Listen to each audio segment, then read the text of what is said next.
every 4 years it comes along and splashes joy, spectacle and drama all over the globe.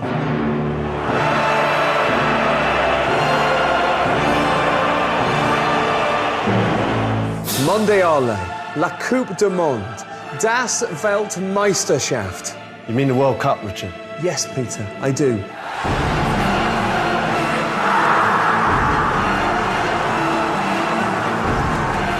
Exotic players from far-off lands, passionate fans, thundering free kicks. Oh, it's in! Unbelievable saves. And most of all, my goal against Trinidad and Tobago. It's a crouch! No, Peter. Fluky goals are not what we really remember. Well, I do. It was the Nuremberg Frankenstadium in the 83rd minute. The ball came over from Bex. Thank you, Peter. But what we really remember are the World Cup shocks. Terrible, Jaron. This is awful. This is awful. For the next 2 hours, you're going to be watching our personal list of the most jaw-dropping moments the World Cup has ever witnessed. Even Gordon Ramsay watching it would go, "That's too much swearing." It's kicking off. They were pure evil. Has there been a match like this? This is the ultimate countdown of cock-ups. It was one of those, let out a little bit of wee moments.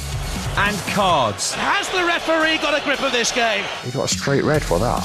There'll be misdemeanours. Germans sometimes need to get a sense of humour. And missed penalties. He's cost us the World Cup, hasn't he? That's a shocker. To Argentina as well. Broken hearts. I never knew that it would go that bad. And broken faces. You just want to whack him. We'll see the knockouts. That was unbelievable what he's just done. And the walkouts. Got no comment on that. And go from the sublime A wonderful goal! You got to hold and give. to the ridiculous. And that is plain stupidity. Welcome to our 50 greatest World Cup shocks. 50. I better put the kettle on. When it comes to penalty shootouts, the Germans are clearly die Obermasters. Played for, won for. Lucky? 9. Vorsprung durch Technik, Jens? In 2006, Jens Lehmann wasn't going to rely on mere statistics in a quarter-final shootout against Argentina. Instead, he used a shockingly sneaky tactic. Rather than follow the theory favoured by English goalies, fall over as the ball flies past you, he'd get organised, get serious and get efficient. That's very German. With goalkeeping coach Andreas Köpke, he'd written a list of where the Argentines put their penalties and kept it tucked in his sock. I love the idea of Lehmann having notes upon his person during the game in case of the eventuality of penalties. Just ready for any possible scenario. There's been a pitch invasion. What do? I will consult my notes. Lehmann picked the right direction for every penalty, saving from Roberto Ayala. Saved by Lehmann! Then, for the crucial kick, up stepped Esteban Cambiasso. Lehmann very ostensibly takes out a note from his shin pad and has a look. And at that moment, Cambiasso realised that Lehmann has some sort of information of where he's likely to shoot. How off-putting is that? It's like, when someone passes a note about you and you think, what's he saying? What does it say about me? You get really self-conscious. Will you stick with your regular choice or will you change it because you know that the goalkeeper knows where your regular choice is? It was the ultimate act of kidology. It's Germany! Cambiasso's name wasn't on his list. Jens Lehmann is the hero and Germany are into the last 4. He saved the pen, sparking scenes of mass German jubilation. Jens joined in too, efficiently, coldly, ruthlessly. You expect the Germans to give you a good old kicking, but the last thing you expect from the Brazilians is dirty play. But in USA 94, against America, on Independence Day no less, one Brazilian misunderstood what the Constitution says about the right to bear arms. Leonardo foul was awful. He just jams his elbow back. Awful. Ramos falls onto the ground and then sort of jerks again. Someone's trouble where they're sort of jerking. It's like a shock.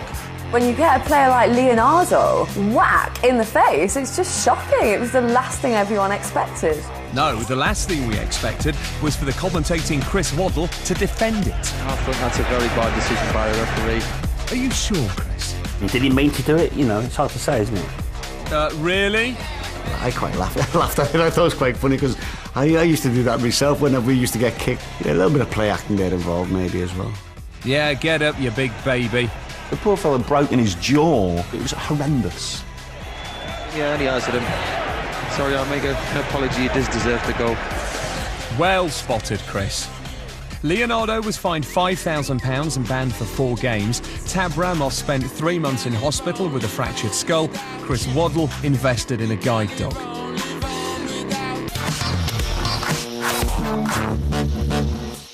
Scoring a goal at the World Cup must be an incredible feeling. Richard. I can only imagine what it must feel like.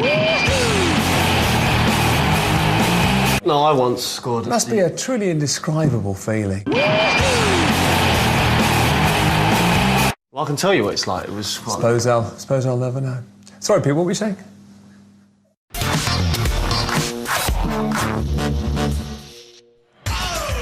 It was a shock to see Saudi Arabia at their first World Cup in 1994. It was even more of a shock to see them score. But it was an earth-shattering, seismic shock when midfielder Said Al-Warren scored the best goal of the tournament. This is Al-Warren, a good run, good strong run, still in possession. Al-Warren, still there. They've scored again. Saudi Arabia, 1-up against Belgium. Just 5 minutes gone, and it's Said Al-Warren, the number 10. It was incredible. It was a new arrival. He'd launched himself on the world scene, and I haven't heard of him since. He went home a hero and enjoyed his newfound status a little too much. After being caught drinking with a Western woman, he was jailed for 6 months. From scoring one of the top 10 goals of all time in a World Cup to being banged up. Sad times. The prison team were happy, though. You're unbelievable.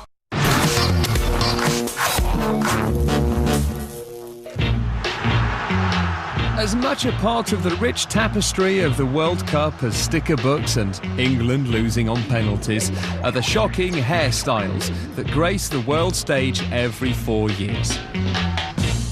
It's amazing how footballers do tend to take the World Cup as their stage where they really want to kind of showcase some of the more bizarre haircuts. There was Ronaldo's famous power cut, named after the fact that there'd been one in the barbers when he was having it done. In the mysterious case of Bulgarian keeper Boris Mikhailov, hair has even appeared from nowhere. There you see it in 1994, there you don't in 1986. And who could forget the legendary mullet of Chris Waddle? The best football haircut ever of all time, I'll stand by it, is the Waddler. It is amazing. It's kind of like a hairy spoiler. It's hairy and it spoils your head completely. Shocking hair had been an individual thing.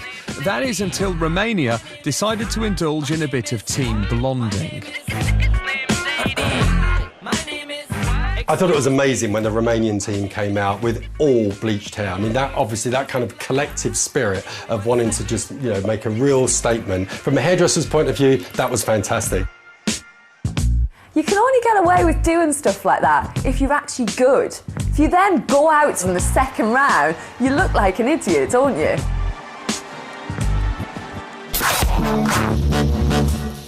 Pete, what are you doing? Trying to get the telly to work. I want to see Owen's goal.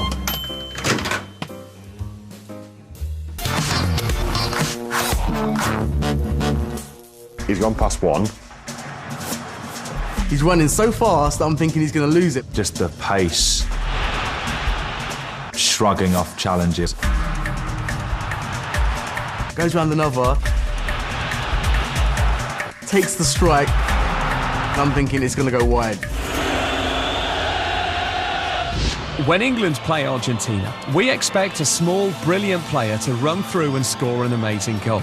And it happened in 1998. But this time, they got a taste of their own medicine. Kind of knew that He was a pretty special player. But even then, never expected him to score a goal that good. And I don't think Argentina expected him to score a goal that good. It's got back well. Now, can Beckham set England moving? This is Owen. Taken in his stride. Chamot trying not to bring him down. It's still Michael Owen! He scored a wonderful goal! Is there nothing beyond this 18-year-old? Everyone off the bench. And what a moment for the teenager. And for England. You know, for an 18-year-old lad to have so much composure right at that final moment, it was like he was let loose in the playground. You know, and he went out there and just absolutely stamped himself right on the World Cup scene with an unbelievable goal.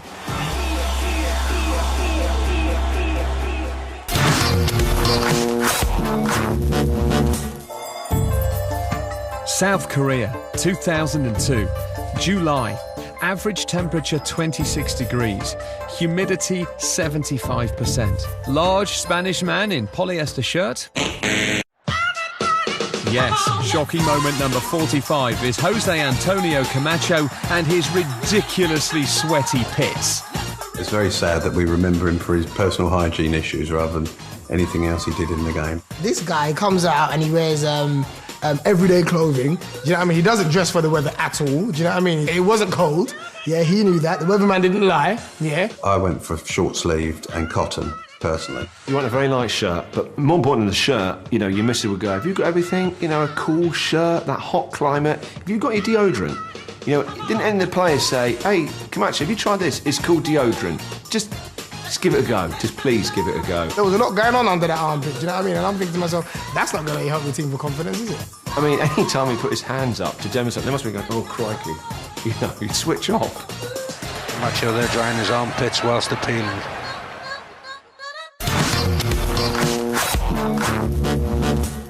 The Roy Keane story was huge. Do you know, Roy Keane does what Roy Keane wants to do and won't be told by anybody. And in 2002, what Irish captain and talisman Roy Keane wanted to do was get kicked out of the Irish World Cup squad for throwing a giant strop. It definitely shocked me when I heard the news. It really, really surprised me. That was ludicrous, because the press went mental and they were like, oh, Roy Keane's ruined Ireland's chances. What? Like their chances of getting knocked out in the first round, which is what's going to happen. Keane, unhappy with poor facilities for the squad, sought out manager Mick McCarthy for a quiet word. Unfortunately, it was the C word. I will not tolerate the level of abuse that was thrown at me, so I have sent him home. He was upset about the dry cleaning standards of the kit, and then he wasn't happy that the team had only eaten cheese sandwiches on the flight. He was saying that was not a diet for a World Cup team. Got no comment on that. It was Ireland. The preparations were never great, in all honesty. You know, in 1988 European Championships, we ended up in a hotel that had a nudist colony attached to it. Ireland made it to the last 16 without Roy, who'd flown home and spent the rest of the tournament walking his dogs. Roy Keane's dog must be the fittest dog in the world. How many walks does that dog go on? Whenever there's a news flash about Roy Keane, you know he's out walking that poor dog. Every sort of East End gangster you see, they always get dogs. Every mental person has a dog. It just kind of reflects them. You go to any rough estate in Britain, there's always a dog barking outside a boarded up house, and I think Keane's got that mentality. He's like the Phil Mitchell of football. I'm not mad enough, so I'll get two dogs that could kill you. That's what my mum and dad do when they have an argument. My dad goes and walks the dog. I'm not suggesting that him and Mick McCarthy were indulging in that kind of a relationship. Sexual. Actually, my parents isn't probably a sexual relationship now. They're in their 70s. There are certain things that make England great, like fish and chips, cream teas, cricket, the Queen, brown sauce, the M6, high rates of teenage pregnancy, beer bellies. All great things, Pete, but there's nothing more English than losing on penalties.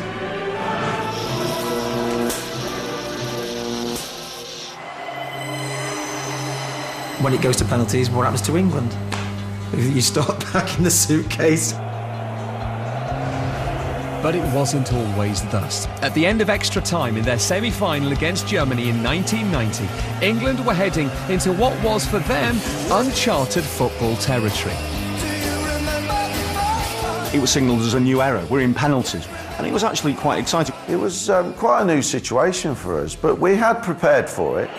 Gary Lineker is now asked to beat the goalkeeper, and does. England's first ever shootout was going well. Scores. This penalty lot was a doddle. Goalkeepers are making every effort to save these. Plus, we had the best goalkeeper in the world, probably. Peter was 40 then. You know, and he had a great World Cup. He kept us in a lot of times. As a goalkeeper, I think you just try and stay calm. And you really just hope that your luck's in. But because there'd been extra time, it was past 10 and normally he'd have been tucked up in bed. He knew what to do, he just couldn't quite do it anymore. Plus, he was up against Das Oberpenalty-Maschinen. The Germans so ruthless. Yes, yes, yes. All of their penalties were perfect. It's just like, what is this penalty machine? With the score level at 3 penalties each, up next was Stuart Pearce, regular taker and scorer for his club. Pearce had a thunderous shot, and the only thing at risk was the net. If there's one person you would bet your life on would be able to pull it out the bag for England. Can he do it for England? He can't! Gardner has made a save. Everyone was very shocked when Psycho missed, even himself. He probably didn't imagine he was going to miss. But worse was to follow. That means that England have to score the next one to stay in it. But everything was okay, because up next was Chris Waddle, and he was clearly relishing the prospect. His shoulders are hunched, he's not even focused, he's not looking at the goal, he looked dejected. He didn't half give it some welly, though. It wasn't even just close, was it? Skied it over the bar. He should never have had his haircut. Love Chris Waddle. And when he smashed that over the bar, you feel the whole nation sort of all burst into tears at the same time. It's dreadful. Most players, I don't care what they say, most players want someone else to miss. And I know that a lot of players where you come on, you put your arm on your head, and you really thinking, thank God it wasn't me. If you know that you're going to get a pizza advert out of it, maybe, yeah. Yes, whilst we were all too upset even to eat, Mrs. Waddle and Pearce cashed in with an advert. Pan Peters, unless I'm mistaken. Taking the pizza out of all of us.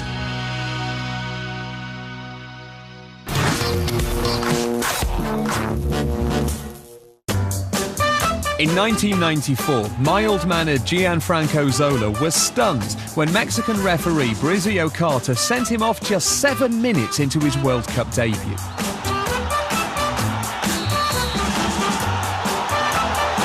And it's a red card. It was a ridiculous decision by the referee, and I know that these happen to every country, but that one really sticks in the mind. Would have to say that I think a red card is harsh. I think, you know, he took it quite well, considering.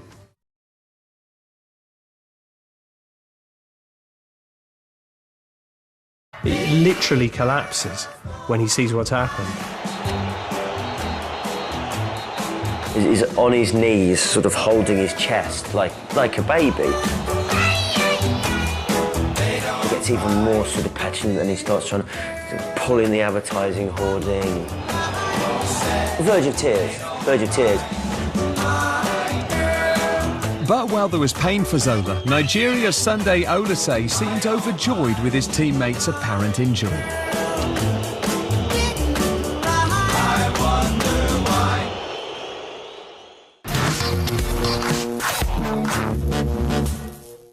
In 1994, England didn't qualify for the World Cup. Everything going wrong. I didn't know who to support. I did. Who? Anyone who was playing Germany. That seems right, doesn't it? You can never support the Germans. Ever. So when Germany faced Bulgaria in the quarter-final, we all knew who we were supporting. Everyone in England was an honorary Bulgarian. They weren't expected to do anything, but they did have the scariest man in football, Trifon Ivanov, a man only his mother and horror film fans could love. I must say that if anyone who wants to be a footballer, they're a real inspiration to a bunch of hairy, beardy, weirdy deformities. Before the tournament, Bulgaria had a 100% record in the World Cup of never winning a game. Germany were reigning champions and usually won everything. Little Bulgaria were seen as just another stepping stone to bigger and better things. And within the blink of a Klinsmann dive, A penalty is given. the Germans were ahead. And he scores in the corner. Germany already had half a towel on the semi-final sunbed. They're cruising it, and then the unthinkable happens. Stoichkov. Yes! Bulgaria have equalised, and they're back in it. Then, in a refreshing show of German inefficiency, they forgot the golden rule of football. Never underestimate a team whose names all end in V. Yankov. Let's go! Yes! Oh, look at this! For Baldies around the world, what an inspiration. This man generated so much power. That bald head flicked across and got enough power to beat the German keeper. The holders are out of the World Cup. Bulgaria pull off one of the shocks of recent modern football in the World Cup. The fact that they get beat off some little minnows like Bulgaria just makes it all the more sweet, doesn't it? The whole world was cheering for Bulgaria. Darker shame, darling, darker shame. Thank you for all the joy and pain. We love Bulgaria. Good old Bulgaria. Coming up, a sense of fear. I'm just thinking that I want this to go over. A sense of relief. When you watched that, you thought, I might give it a go next time I'm playing football. And a sense of humour.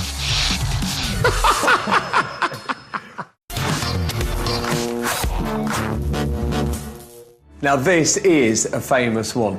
It's one of those things where everyone remembers exactly where they were when they saw it. Pete, where were you? I can't remember.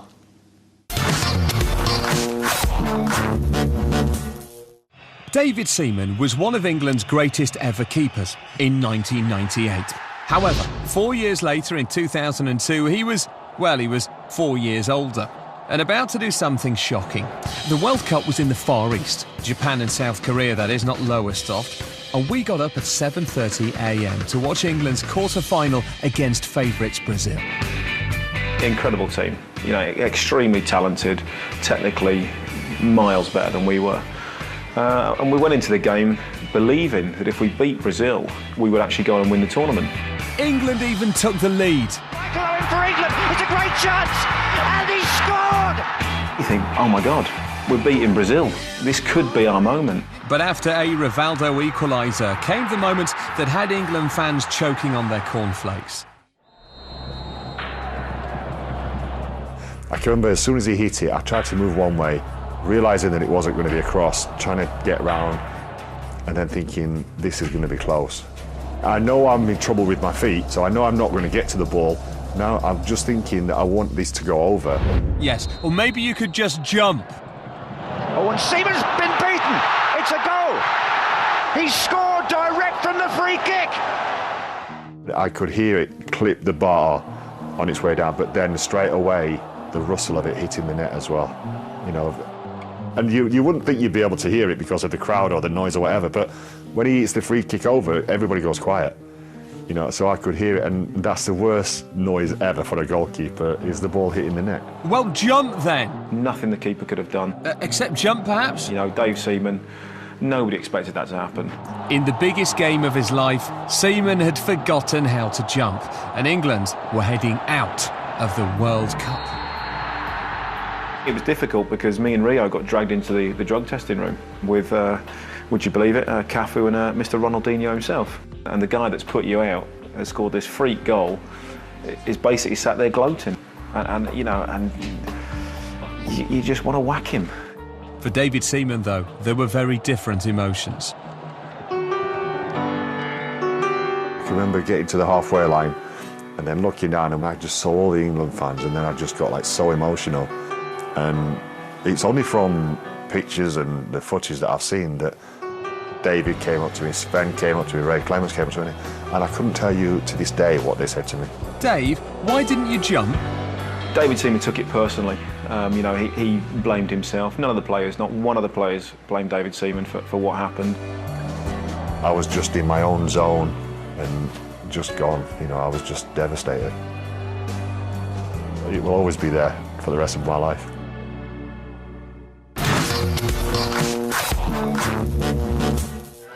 At number 39, it's the game so shocking, it even has its own web page. Look up the Battle of Nuremberg on Wikipedia, and you don't get tales of World War II. You get the details of a colourful 2006 World Cup match between Holland and Portugal. It was a horrendous game. It was horrendous. It was niggly. The referee's trying to calm things down. It was bitchy. That's a sending off offence in its own right. And I think that now stands as the record as the most bookings and sendings off in any one game. It was a record-breaking mix of nasty fouls, playground play acting, and a card-happy Russian ref. Valentin Ivanov dished out 16 yellow cards and sent off 4 players, making it officially the dirtiest World Cup match ever. Has there been a match like this in World Cup history? Incredibly, there was, on average, a booking every 5.5 minutes. It was just embarrassing to watch, but also gripping at the same time. Deco has to walk, and that is plain stupidity. Has the referee got a grip of this game? Scolari thinks no. And Van Bronckhorst is dismissed. And I'm afraid that brings a rather sordid end to a steamy and very unpleasant evening in Nuremberg. Oh, and by the way, there was a goal. Not that there were many teammates left for Manish to celebrate with. The players, after that, should look at themselves and be hugely embarrassed. Yes, you bad boys, go and sit on the naughty step.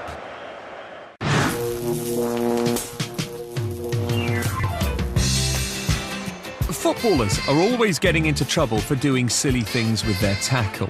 But in 2002, American substitute DeMarcus Beasley took this to a whole new level. It's modern-day football, there's cameras everywhere. Did you not think he'd be caught? Warming up as a sub against Mexico, DeMarcus pulled off one of the World Cup's most shocking tricks. Just about 25 cameras have all sort of zoomed in and gone, oh, he's feeding his penis down his shorts. What? Oh, he's urinating, okay. You just start giving it one like you'll do on a night out, ignoring the fact there's a puddle. And he's lunging in a slightly creepy gym teacher way. It was a real sort of 16th century hand-on-hip lunge urination. You tend to the wild stock while I have a wee in traditional English pose. I'm complete, dear. Time for a flan. But I'd say 99% of men have never urinated in that fashion. But when you watch that, you thought, I might give it a go next time I'm playing football. Yeah, I think I got away with that one.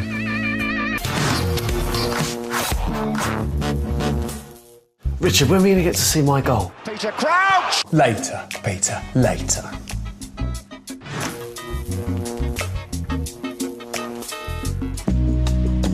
Croatian football legend Slaven Bilic is one of the game's nice guys. Bilic is a really nice bloke. We all like Slaven Bilic. We all think he's very cool. He plays in a band. Really nice bloke. But I bet Laurent Blanc doesn't think that. With Croatia trailing France 2-1 in the World Cup semi-final in 1998, Blanc and Bilic were involved in a scuffle in the box. The referee's not happy with that. He wants it retaken. There was some scuffling going on in the penalty area, which he spotted. Bilic goes down as if his head's been hit. The referee buys it. Blanc takes the walk of shame. Blanc was sent off for the first time in his career, but the real shock was about to be revealed by the replays. He'd hardly touched him. Imagine in the World Cup semi-final being sent off for someone feigning an injury, for someone grabbing their feet and drop. I mean, it was horrendous. Blanc was off, but justice was done as 10-man France won the semi-final. Despite the whole world being able to see what happened, FIFA refused to lift Blanc's ban. There would be no final for either of them. Blanc handled that with dignity when you think about it. Can you imagine being suspended wrongly for a World Cup final?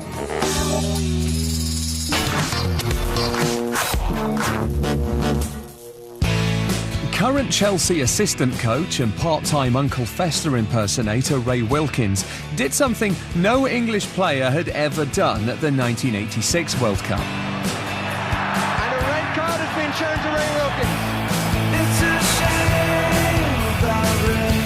Wilkins. When Ray Wilkins got sent off, we thought it was something of nothing. The Ray Wilkins sending off just seemed completely unnecessary.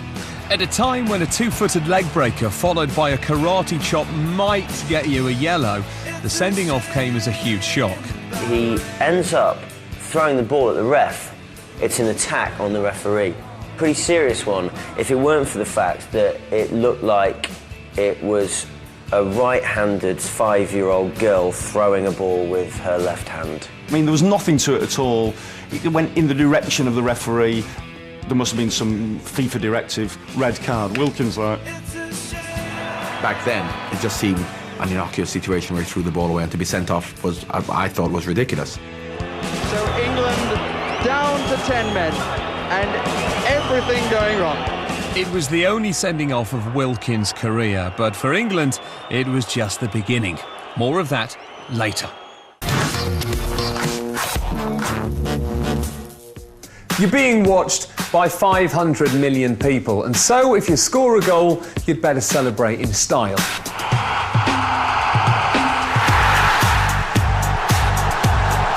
But what kind of numpty would try and pull off a ridiculous, rehearsed and contrived celebration?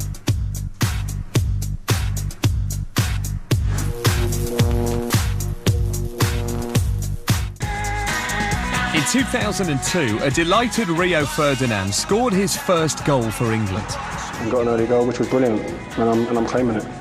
They say it's Rio's goal. How he's managed to claim this, I do not know. Is that keeper Thomas Sorensen doing his best clown impression? It wasn't even going in the direction of their goal. You say you're claiming it, and in doubt in your mind it might get taken away from you? No. Very convincing. But what followed was even more clown-like. Well, if the cameras were on me, they'd have seen me do a little jig. Unfortunately, the cameras did find him, and it was horrible.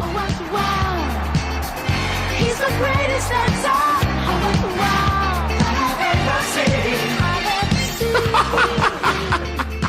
That first few split seconds after you've scored a goal, you're just uncontrollable. He's just completely lost the plot. So he kind of wants to do his dance, and it's kind of just turned into like a little, like, he doesn't know what's going on. He's just all over the gap. Apparently you've been giving the Force a bit of stick for lack of celebrations, haven't you? Were you happy with yours today? Yeah, I was, to be honest. Yeah, I showed them a bit of rhythm and that, so... I think the Peckham came out of him there.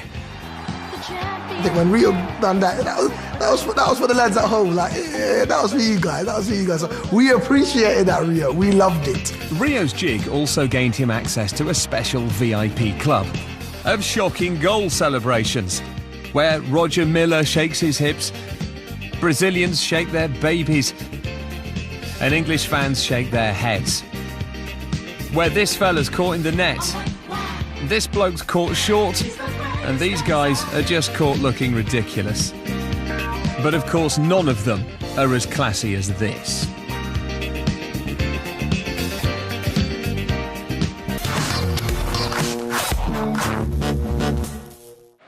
Ireland made their World Cup debut at Italia 90.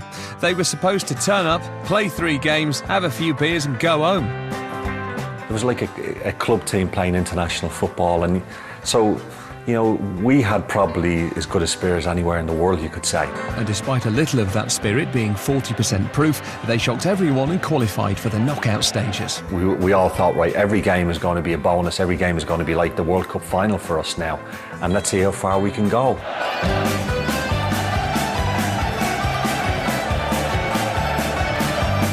The Irish fans were the best anywhere. Well, the Irish won the singing about 5-0. We went out the same attitude of, you know, let's give it a go and let's see where this one takes us. And where it took them was to the dreaded penalty shootout. It was a masterclass of penalty taking. That is, until Romania's last kick. Barely a run-up. Oh, and it's been saved! Ireland just had to score their final penalty to win, but everyone was gobsmacked to see who was going to take the most important kick in Irish football history. I always wanted to take a penalty. I think everybody was shocked when I was the one that stepped up. As solid as a rock as he is in defence, he's not the real, you know, your number one choice, is he, to walk forward and bury a penalty. I always thought I'd love to test myself in a situation. It could be like the last putt in a major and see could you do it all on your own route, relying on teammates. Come on, David, just knock it in. It was a long walk. You see the goalkeeper, you see the referee there waiting for you. You're hearing nothing really. You're hearing a stillness of thousands upon thousands behind that goal. Still. Everything is in your hands. And step back, take your run up. Everyone thought he was going to miss. Ireland! They are in the last 8 and the party can begin. I see this explosion of green behind the goal. Biggest mistake, standing still. Nearly got killed by all my teammates. My wife had stepped outside. He couldn't watch it. And my son, he was 6 years of age at that time, rushes out and said, "Daddy scored." She said, "Don't be so daft." It was fantastic. It was a great memory.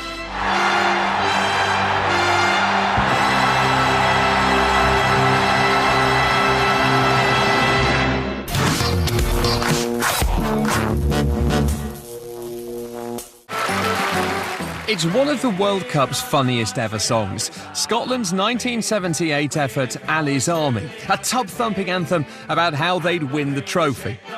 When we win the World Cup. They went out in the first round. Then, 20 years later, they shocked everyone by going to the other extreme, depressing realism. Don't come home too soon. That was all we could think of to sum up the hopes and ambitions of the Scottish football team in France '98. Thanks, Delamitri. Thank you. Just don't come home too soon. I wanted to write a song that was quite maudlin, that was about, you know, disappointment, and also about the fact that everybody thinks we're shit, you know. Don't come home, that was it. Oh, we'll see you very soon is what it should have been called. The song was written for completely honourable reasons, but it was allowed to be used as the official song for completely cynical commercial reasons, which I can hold my hands up and say I didn't stop it. That was like the longest lyrical suicide note in Scottish football history. It sort of summed up what being Scottish is all about. Just don't be too rubbish. Just don't come home. We were kind of forced to have the squad sing on it, and the squad were forced to sing it, and you could tell the squad just couldn't be arsed doing it. And all I really remember is that Andy Gorham is one of the most frightening men you'll ever meet, sitting in front of this sort of ring of players. And after the first take, he just refused to sing and just kind of stared me down. And all I thought was, he's going to kill me. I'm a dead man. I had an old guy come up to me in a pub not long ago and say to me, "Are you the bloke that wrote Don't Come Home Too Soon?" "Yes, I am." And he just said to me, "You should be ashamed of yourself."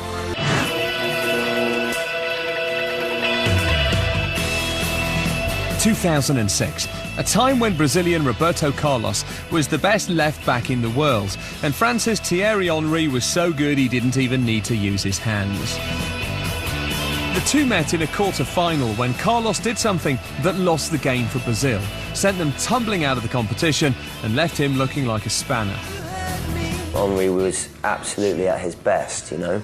Carlos was supposed to be marking him. Let's take a closer look. Here is a very good striker. Here is the world's best left-back. Now, what's the last thing he should be doing? Yeah, that's right, tying his shoelaces. Henry's there! Thierry Henry for France! What was Roberto Carlos thinking? You're marking Henry, one of the best players in the world, and you're tying your shoelaces. And watching the whole thing unfold, it was a very simple tap-in for Henry. Well, a lot of people in Brazil also think, what the hell happened there? Henry comes round the back post, absolutely unmarked. Straight into the roof of the net. A lot of people crucified him for that. It's okay, he wasn't actually crucified, but he did take the blame for Brazil's exit and failure to defend their title. If only he'd gone for the Velcro.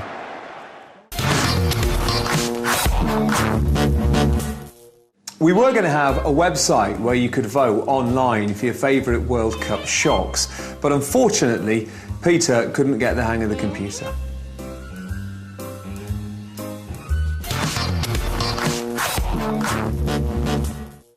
Ask any England player about their quarter-final against Cameroon in 1990, and they'll tell you that the unknown Africans were not being taken lightly. No, sir. We certainly didn't underestimate the Cameroons. Cameroon were a very good side. We knew that they were a very good side. So we didn't underestimate them at all. That's the official line, but the footage from inside the tunnel before the game tells a different story. Look at him, it looks like party time.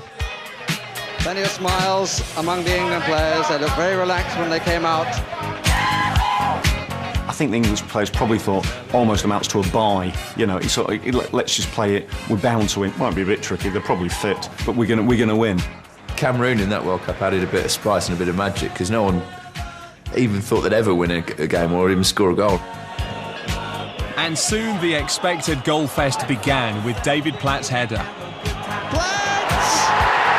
He's done it again! Semi-finals, here we come. But 15 minutes into the second half, Cameroon forgot that this was supposed to be a walkover for England. The referee says penalty. We gave a silly penalty away. With a little shuffle, scores! England were taken aback, and just 4 minutes later, they were taken apart. Miller makes it look so easy, a kick in! And Cameroon lead! Now, only one team was going to the semis, and it wasn't England. Suddenly we were 2-1 down, and to be honest, I didn't think we'd come back from it. Just look at the expressions on England faces and the reaction in the crowd. It was one of those you thought, we can't lose to this team. Yeah, we love them, they're great, but we can't lose to them, can we? They needed to summon the glorious spirit and courage that has run through the veins of Englishmen, from Agincourt to Waterloo and the Battle of Britain. So, Gary Lineker fell over in the box. Never a more vital penalty for England. I remember Gary saying to me, he'd never felt pressure like it. It's all fair! And suddenly the expressions change. And in extra time, Lineker fell over again. Thankfully, I think it was Lineker, wasn't it? He scored the penalties and got through that one. England are in the semi-final. That really was a relief when we actually, the final whistle went. Still to come, tears. Oh dear. Oh dear. Tantrums. Skill from Garcia. I lost the plot. And the disappearing art of defending. Terrible challenge by Mastic. There's a boot flying off. It feels like there's landmines going off everywhere. Back in the 80s, it took a lot more to get sent off than it does today, which makes it all the more remarkable that Uruguayan Jose Batista still holds the proud record of being the fastest sending off in World Cup history. Just 56 seconds into their game against Scotland in 1986, Batista treated Gordon Strachan to a traditional and very warm Uruguayan welcome. And there is a first indication of how the Uruguayans might be approaching this as Batista brings down Gordon Strachan, and there is a red card. He's off. Oh, what a start. Batista is off. It was a shock because you used to, in those days, get away with it. The referee would normally have a wee word, and I think we were all shocked when the referee produced the red card.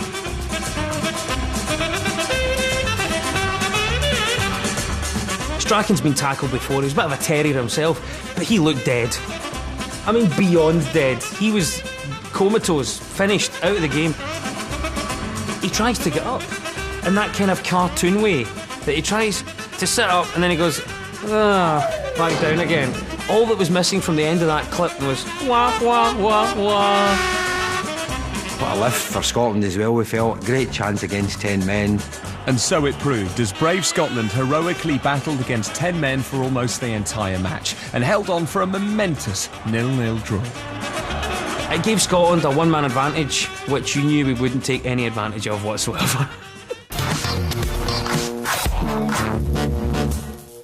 England, England, England. Better than the Spice Girls.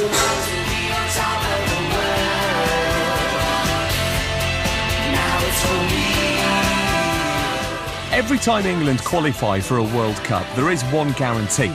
We'll have a truly shocking World Cup song.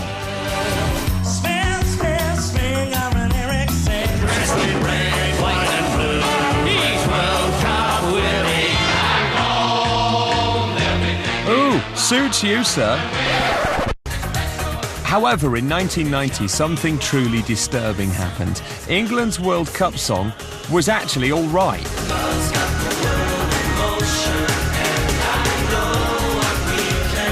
World Emotion from 1990. It's got to be the best World Cup song ever, right? World Emotion is still a great song now. I still get stirred up now. It's an incredible song. It cheers you up. You can't be depressed listening to that song. You could sort of dance to it. It was sort of quite cool. Love's got the world in motion. It was all a bit hands in the air, kind of the terraces meet ecstasy culture. So the timing of it was fantastic. New Order, helped by Lily Allen's dad, he's the slightly odd-looking bloke on the right, wrote the record and England stars were all clamouring to take part. Well, 6 of them were anyway. Of the 22 players, only 6 of us went to do the song. The others were in the pub, didn't even turn up. Because we hadn't known it was going to be with New Order. We just thought, typically, in 86 we did a song and we did an album and it's like, here we go, arms around each other, which was rubbish. And we thought it was going to be that. So when the 6 of us got there, we then saw these other people and we thought, who are these people here doing our song? And then that's when we found out it was, you know, New Order. Their song, we're in it, but it's New Order song, which is a legitimate pop group. And one ingredient of the song made it a surefire winner. John Barnes, to be honest, giving a masterclass on how to rap. You got to hold and give, but do it at the right time. You can be slow or fast, but you must get to the line. Jay-Z still watches that every time before he goes on a big stage, apparently. I think we should bring that back. I want to see Wayne Rooney spit some bars. That's what I want to see. It's a catchy tune, and every time I go anywhere now, people say, do the rap song. Can you do the rap? Of course I can. You got to hold and give, but do it at the right time. You can be slow or fast, but you must get to the line. Yeah, John, we're all right, thanks. Defend and attack.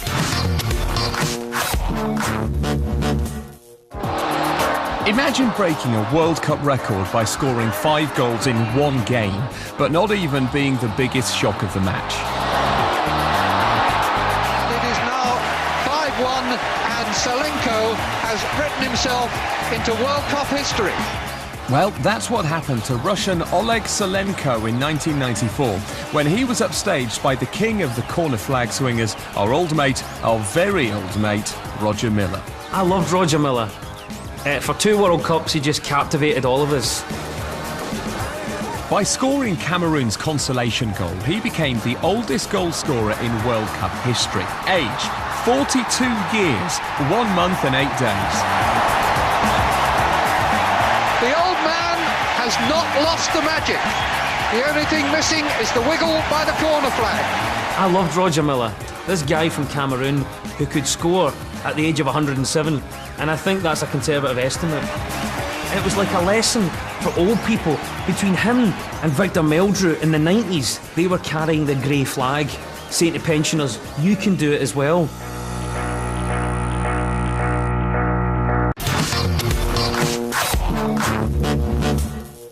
There's always this question that Scottish people ask, why do we never get past the first round? I think the answer is because we're rubbish. This is less of a moment and more of an eternal phenomenon trundling aimlessly through the mists of time. Yes, it's Scotland's World Cup record of being knocked out in the first round more times than anyone else. 8, in case you're wondering. Yeah, thanks for coming. See you next time. They've sort of assumed joke status. They are the easy game at this level. We're maybe the only set of fans that go in expecting to be defeated handsomely every time. It's glorious failure. And when you go with that attitude, anything's a bonus. If we get a throw-in, we celebrate it like a goal. Yes, can't believe it. Another goal kick. This is amazing. We are a very, very inventive nation, and we can find the most creative ways to be eliminated from tournaments. And Scotland's creative juices were really flowing at Italia 90 to ensure their proud record stayed intact. First, they lost to Costa Rica. We've never even heard of Costa Rica. We all thought it was some 18 to 30 resort in Spain. Next, they beat Sweden. Person got a fling. McCall! Part of the plan to tease their fans before the crucial game against mighty Brazil. Picture the scene. Scotland fans have optimism, always a dangerous trait. All we have to do is get a point and we're through. 80 minutes gone, we're doing brilliantly. Had a couple of scares, but we're shutting them out. Then, Brazil hits a long shot, but Jim Leighton's in goal. He's quite good. We're just shouting, oh, Leighton's got this. Leighton's not got this. He spilled it, it's out. He's never going to score that. He's never going to score it. That's in the net. That's 1-0. Oh well, that's that done. See you in 4 years. Thanks guys, been lovely. Cheers Scotland. I don't think it's so much that the World Cup in Scotland don't mix, just that Scotland and football don't mix. I'm going to get in trouble for saying that, aren't I?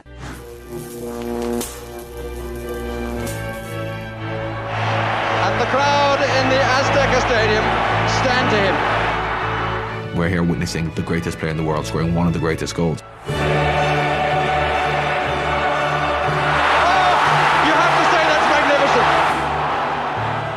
Yeah, great goal, whatever. The shocking thing about this is why didn't anyone foul him?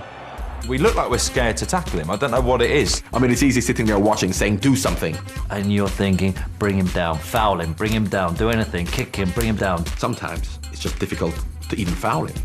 England's players seem to go into some kind of trance. Someone, pretty much on the whole run, jogs about 2 metres behind him. That was Peter Reid. And I don't know if he's just trying to get a good view, thinking, good run. Yeah, this is a good run.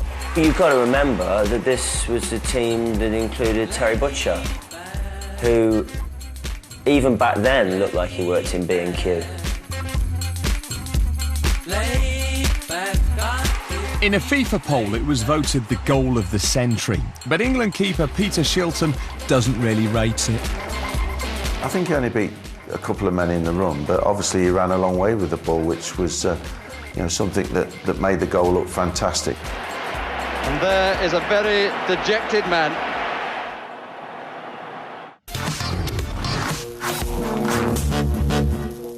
We've reached half-time, but what will be our most shocking World Cup moment? It could be Maradona. Or it could be the Winker. Or it might be that bald French bloke. Beckham. Or even Diana Ross. That could be my goal. Peter Crouch! It won't be.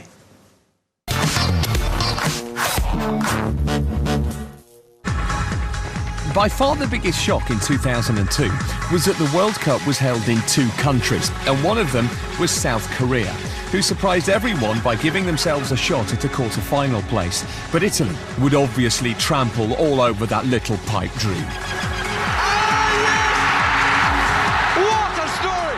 But hang on, they knocked Italy out 2-1 with a golden goal, and in the spirit of fair play and good grace, the Italians cried foul. It's probably the worst game, and I've had to watch being refereed by someone that clearly had an issue with Italy. Their talisman Totti was sent off for diving, and the whole of Italy shouted conspiracy. You saw Trapattoni there. You tried telling him the world's not against him. Or maybe they were just angry for not trying to fix it themselves. Mamma mia! So you want me to talk about corruption in Italian football on the television? You've got to be mad.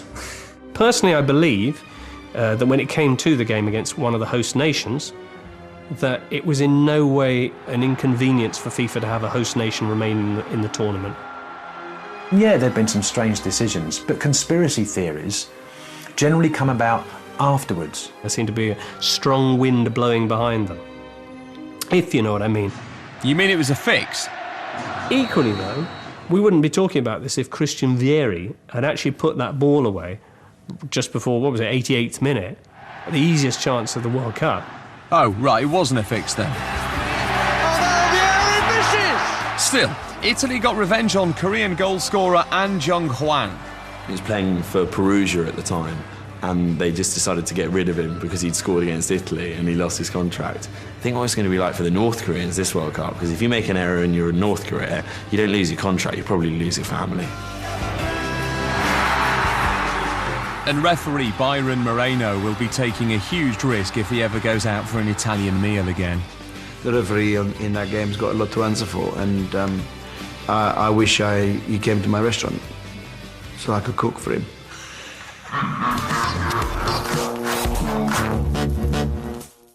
It's important that when you lose, that you take it with good grace and show respect and dignity to your opponent. Yeah. Or, if you're Argentina, you get stuck into a mass brawl.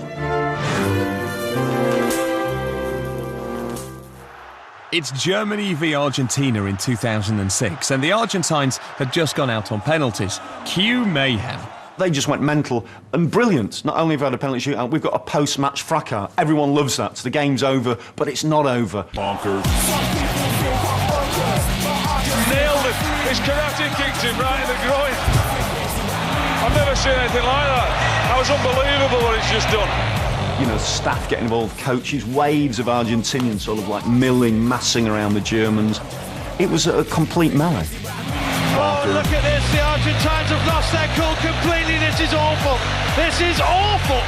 No, it was brilliant. The funny thing was, the directors didn't cut away to the crowd. They just let us see the whole fracas going on. Let's concentrate what everyone wants to see. It's kicking off. It was great, total little close-ups and heights, and one bloke just kind of jumping, trying to get to people.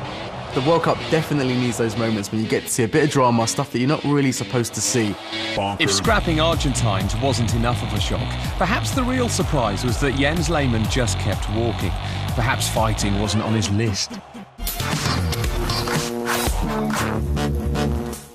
The World Cup would not work without one vital ingredient: the fans. There is always this thought about the Tartan Army. Why are we so upbeat, so positive, so hopeful? It's drink. I think the Irish fans were the best anywhere. I mean, everybody loved them. There's a lot of wacky fans. You see fans doing wacky things. But for me, the guy holding the snake, the guy has brought a live snake to a game, right? From reptiles to birds, Colombian and Brazilian, is it any surprise that a great deal of twitching takes place? There's always the cameraman manages to find the beautiful, stunning model in the crowd. And you think, go on, son. The fans also help to reaffirm a few national stereotypes. You get the Brits there, skinheads, a few drinks, bit of sunburn and a flag painted on their face. But in 2006, the Dutch fans topped the lot with this shocker. It's a bit like a red rag to the bull. Dutch beer company Bavaria ignored FIFA's rules on advertising and wound up the Germans by getting fans to wear bright orange lederhosen to matches. First of all, lederhosen are not supposed to be made from cotton and they shouldn't be orange. So already they're in conflict with the authorities. Do you know what? The Germans sometimes need to get a sense of humour. Strict German organisers claimed the branded garments broke the rules and gave the Dutch fans a dressing down. The German authorities make sure that these Dutch guys lose their trousers. You see, they have got a sense of humour. But the Dutch fans had the last laugh by watching the Ivory Coast match in their underpants. I'd be more offended at that. What if you're there with your mum or your granny or something? You've got all these blooming Dutch fans standing there with their little packages out. And their ballsy attitude was rewarded as Holland took the Ivory Coast trousers down with a 2-1 victory.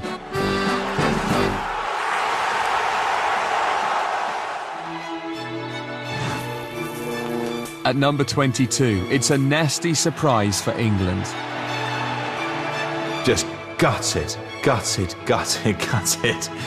Adams, Shearer, Owen and Campbell waiting for Anderton's kick.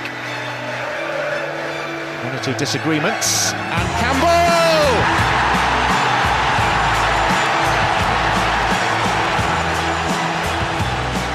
When Sol Campbell headed a very late goal in the Argentina match in France '98, a famous victory was on the cards. Enormous kind of euphoria. I was over the moon, absolutely ecstatic. And you're celebrating with Campbell, basically. But the referee had a shocking story. I couldn't work out what he'd blown for. But then it gets all of a sudden there's some confusion. You realise it's been disallowed, and then you go mad. No, the referee has ruled it out, and he says no goal, and Argentina have already taken the free kick. They put the ball down and off they went. With half of England's team still celebrating the disallowed goal, Argentina had the downright cheek to restart the game. What the hell are they doing? Stop them! They're not allowed to do this. We just scored. What's going on? I saw the Argentinians trying to make a break on us, and then it was like, yeah. Just sprinting back. I don't think I've ever tried to run so fast. And 3 or 4 of the England players were off the field and have been shoved back on, literally, by the England coaching staff. Luckily, I made a tackle that meant that we were able to get back and organise for a corner. Certainly would have been a terrible way to concede a goal. It absolutely killed me, that last run. I think I come off about 10 minutes later. That is the best thing that Darren Anderton has ever done. But that's only because he had knowledge that the other players didn't have because they were too busy fawning over Sol Campbell. When the dust had settled, replays showed that Argentina's keeper had received a shock of his own in the shape of Alan Shearer's flying elbow. Look at Shearer's right elbow. Well, there was a case for a free kick.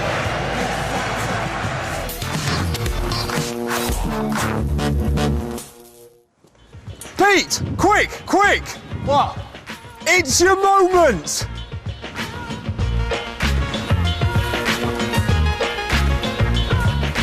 It's about 80 minutes into the game against Trinidad and Tobago. We are playing pretty poorly. Crouchy is not having a great game by any stretch of the imagination. He's already spooned a shot off that's nearly gone out for a throw-in. But then, with the game heading towards a humiliating draw, our Peter came up with a cunning plan to break the dreadlock. Why should you try to be much taller than you are? Peter Crouch! Crouchy, in spite of the fact that he's about 3 foot taller than his marker, has just sort of grabbed the guy's dreadlocks and heaved himself up like you would in a school gym on a rope. Why should you try to be much taller than you are? Inexplicably, it was given. The guy's just like rooted to the spot as Crouchy's just heaving down. I mean, I still loved it. I mean, don't get me wrong, I absolutely loved it. Fair play, Crouchy. If you get away with it, go for it. And hey, he's been scoring ever since, so keep pulling dreads, Pete. Maradona proved that if you can't win fairly, a little bit of help's always welcome. Shocking. England's tallest ever player resorting to girly hair-pulling tactics against World Cup minnows. There you go, Pete. Happy now? Try to be much taller than you are. What was it? Nothing. You didn't miss much.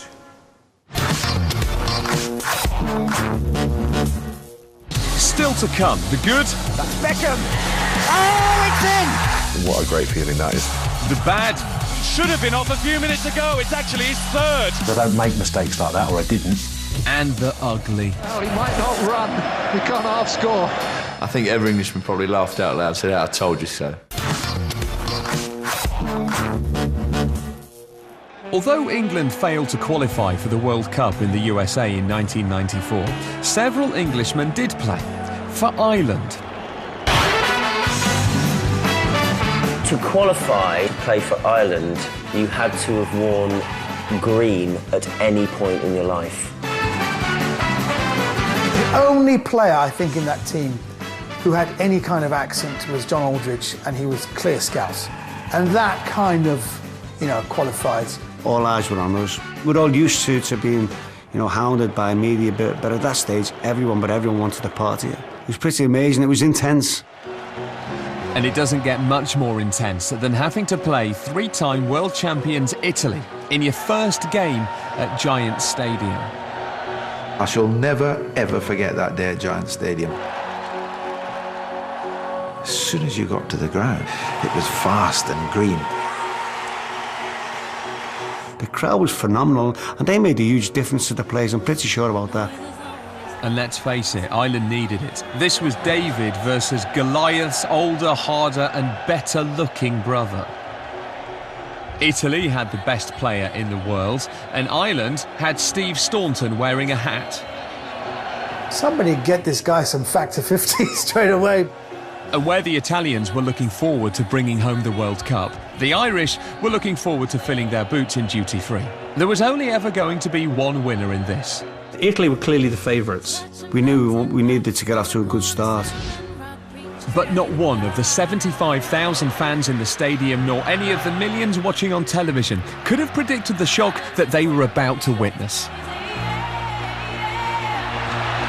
Knocked down by Houghton, goes for the shot.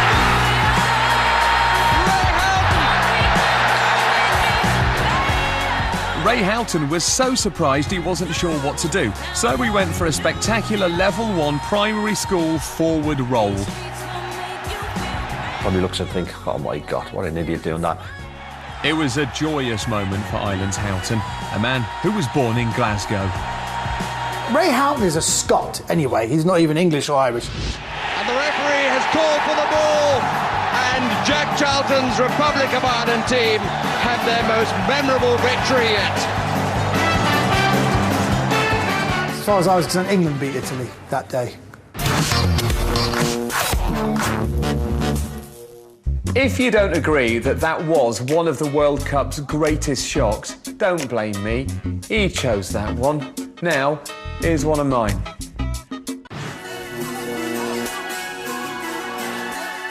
You can achieve whatever you want in your sport, but one little thing can completely taint your career, and that's all you'll ever be remembered for. Brazil's Rivaldo will never be remembered for his great goals, fancy flicks, or even the fact he looks like he sleeps in a coffin. No, he'll be remembered for this. Turkey's Hakan Unsal kicked him the ball, but Mystic Meg, Yuri Geller and the entire Question of Sport team would have struggled to predict what happened next. The first stage, you couldn't fathom. There's a linesman standing about 2 yards away who's just watching it and hasn't said anything as this guy has got sent off for kicking the ball back. It is a red card. Oh, that's sad. That's sad. He didn't deserve that. What Rivaldo has essentially done is taken a decision he's going to try and get someone sent off in a World Cup and just have no shame, no guilt, presumably. I've never spoken to Rivaldo about it. He might be racked with guilt for all I know. He did kick the ball at Rivaldo, but it did not hit Rivaldo in the face. It's called Paula Radcliffe syndrome. Like, Radcliffe could win 100 marathons, she could break every world record, she'll always be remembered as that woman that did a little piddle in the street. In fact, the only way that he could not be remembered as the guy that clenched his face is if he took a piddle in the street now. That's literally the only thing you can do. Or maybe just a down by the corner flag.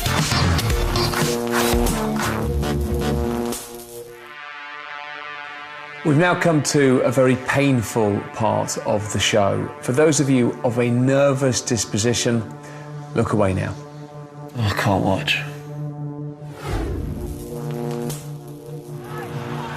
France 98, England Argentina, the last 16. Yet again, it's going to be decided by penalties. Our history of penalty taking is pretty well documented. We're not very good at them. Watching England take a penalty is like watching a small child without armbands learn to swim. I have no idea why England are rubbish at penalties, and if I knew the secret, I wouldn't tell anyone. England had gone out on penalties to Germany 8 years before, but when David Seaman saved an Argentine penalty, things were looking good. Now in the limelight, and saved by Seaman! I've got a picture of me celebrating that penalty save, and and you can see like the joy and like the relief. I can remember like walking to the side, crossing over with the Argentinian goalkeeper, and thinking like, we've got to score now to really push on this advantage. If England could score, they would heap pressure on Argentina. Up stepped Paulins.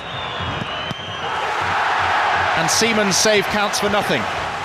Another English player had missed. Hadn't they been practicing? You can't practice penalties. You can't. Well, you can. You can practice taking a penalty, but you will never ever recreate the tension. We sort of think it's impossible to practice for big match conditions, so we just won't bother practicing at all. You put that ball down when there's millions watching you. You've got like 60,000 in the stadium. You look at the goal and it just seems to go like that. By the end of the shootout, it was up to David Batty to keep England in the World Cup. No pressure then, son. I don't really remember seeing David Batty ever take a penalty ever in my life. What's he doing?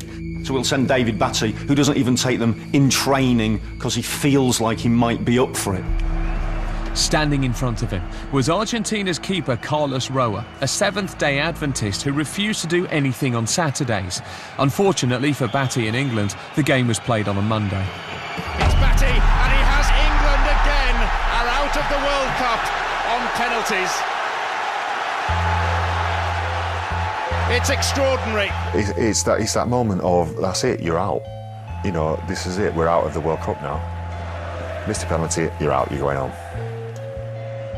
Dreadful times. To Argentina as well. Oof.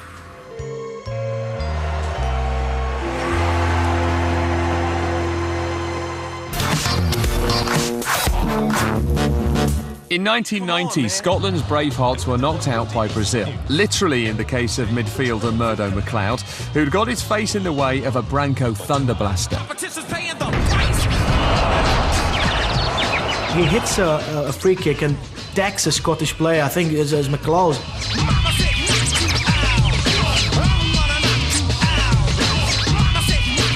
He was poleaxed. It was like taking a nuclear bomb in the face.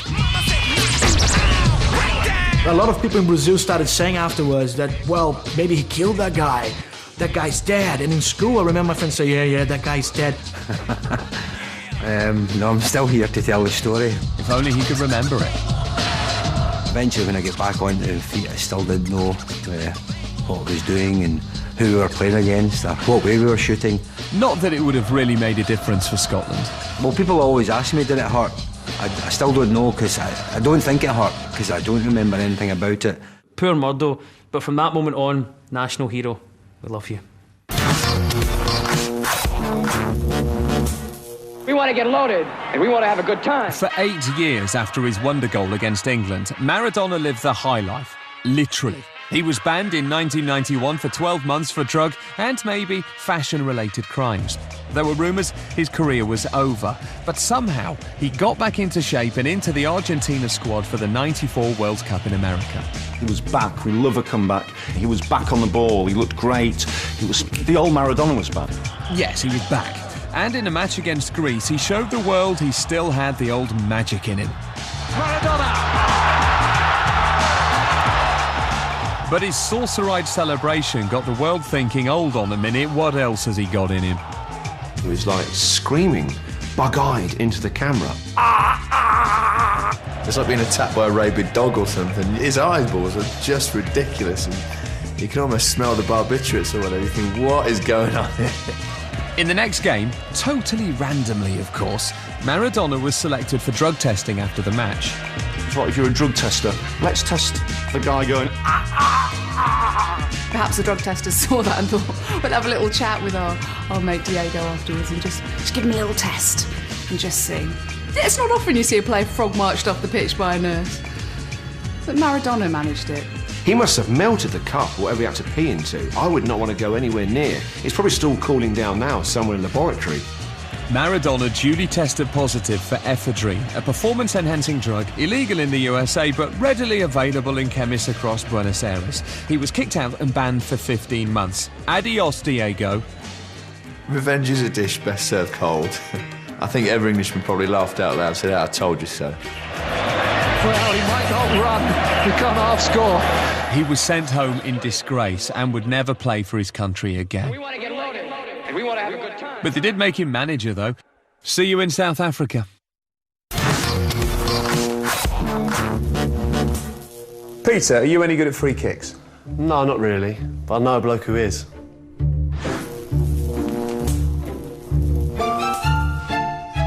England manager Glenn Hoddle made some strange and shocking decisions at the 1998 World Cup. First of all, he dropped Geordie genius Paul Gascoigne from the squad. Hoddle didn't feel Gazza was in the right shape, and at England's training camp he broke the news, which he didn't take well. I think it was probably due to the fact that Hoddle was playing Kenny G that Gazza was going out of his mind. Yes, the visionary Hoddle decided to soften the blow by playing the relaxing, smooth jazz of America's premier saxophonist. No wonder he flipped. Hoddle then had another bombshell for our other superstar, David Beckham. He had played in every single qualifying game. We were all getting excited just how he'd perform in the World Cup. And then Glenn Hoddle goes and leaves him out the first 2 games. Glenn was adamant that it wasn't the right time for David Beckham to be playing in the World Cup. What do I think Hoddle's head was doing at the time? Nobody knows what Glenn Hoddle's head is doing at any time. So after consulting his crystal balls, Hoddle dropped golden balls, and England lost. What a balls up. So, after tucking into a rather large slice of humble pie, Hoddle recalled Beckham for the deciding group game, played in front of England's hardcore travelling fans. He certainly had the spotlight on him and didn't disappoint. And it was Colombia's defence who got a real shock as Becks popped his England scoring cherry. I would imagine David Beckham, sort of range he would fancy. That's Beckham! Oh, it's in! The supporters celebrate a splendid goal. There's a magnificent free kick. It was one of those, let out a little bit of wee moments that you have in your life. I got a great view of the free kick. You see the ball stroke, it's on its way, and then you see it ball to the net. What a great feeling that is. And the biggest achievement of it as well, compared to all of the other Beckham free kicks, is he had to curl it over Valderrama's afro as well, which is good, but also makes you think that's a great way to defend. Just like have Valderrama in your wall and then Jedward on either post. You're never going to concede a goal. Practice makes perfect, and it's the perfect momentum for England now. The world took notice of David Beckham that night in Lyon.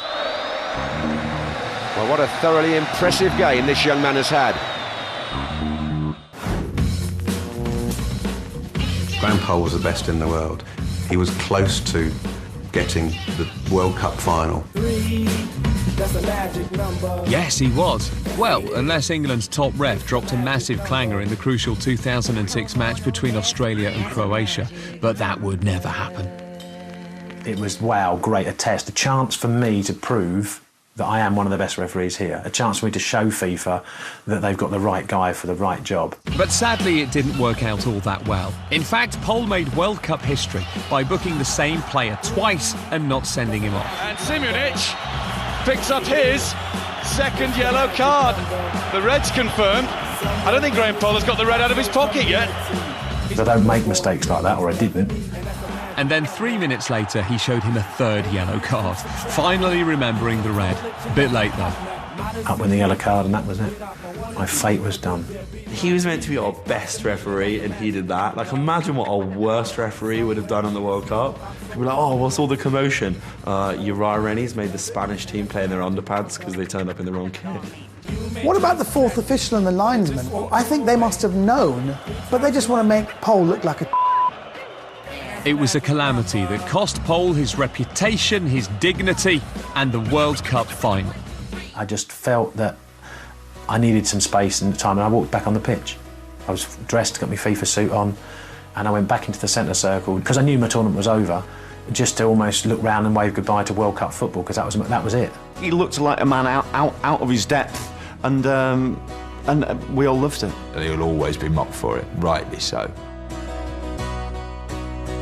I went up to my room and shut the door, locked it, obviously many, many tears, and I found myself sitting on a window ledge, and I'm looking down at these Australian boys partying, and the contrast in moods couldn't have been more different. And I just thought, again, you look back at it and think, God, if they'd looked up, I wonder what they'd have thought. Jump? And it was all yellow.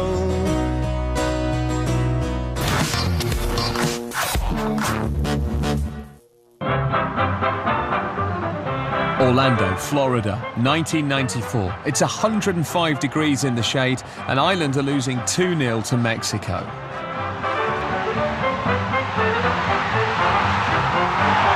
it's a long, long way back for the Republic of Ireland now. It wasn't so much the sun, it was the humidity on top of it. It was really close, and the sweat was pumping out of it. They were used to the heat. They were used to the humidity. Desperate to try and change the game, striker John Aldridge is ready to come on as a sub. I went to go on, and the fourth official put his hand across me and said, basically, you're going nowhere, which I couldn't understand. Confusion between the officials over the substitution paperwork meant Aldridge wasn't allowed on. With 10 men on the pitch, put 2-0 down in this humidity, in this heat, I lost the plot.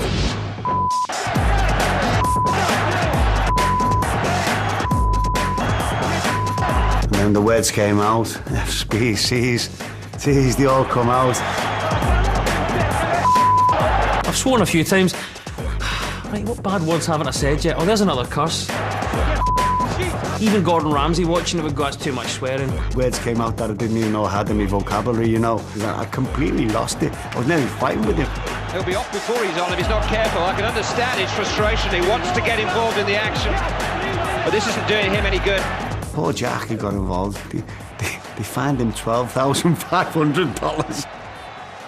When I seen it, I just had to put my head in my hands and thought, oh no, you know, when you make a blunder like that, you don't want all the world to see it, you know, on a vast number, billions upon billions of people. Aldridge is ready to go. That's the understatement of the day. It was just pure football and pure man from the British Isles abroad going mental on a holiday. It was great.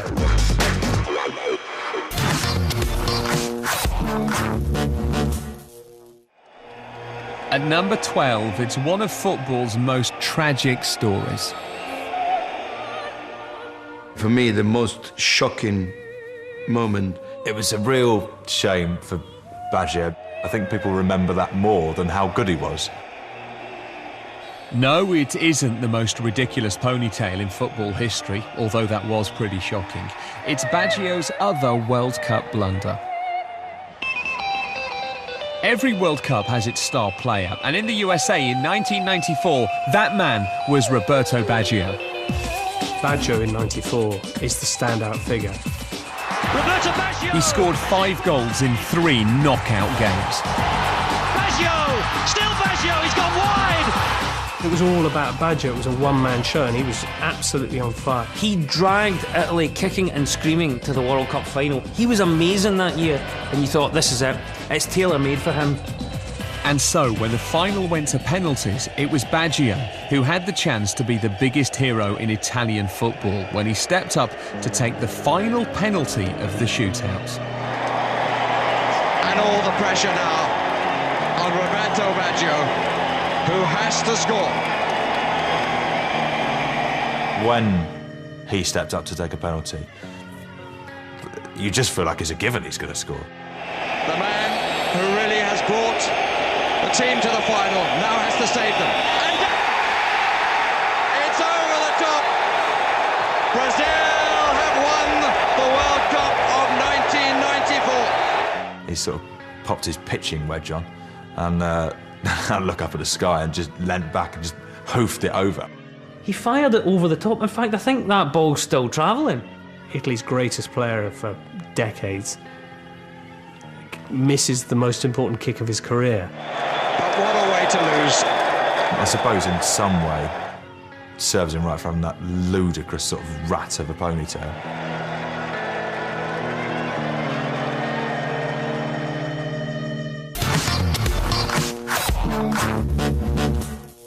What's the first World Cup you really remember? Italia 90.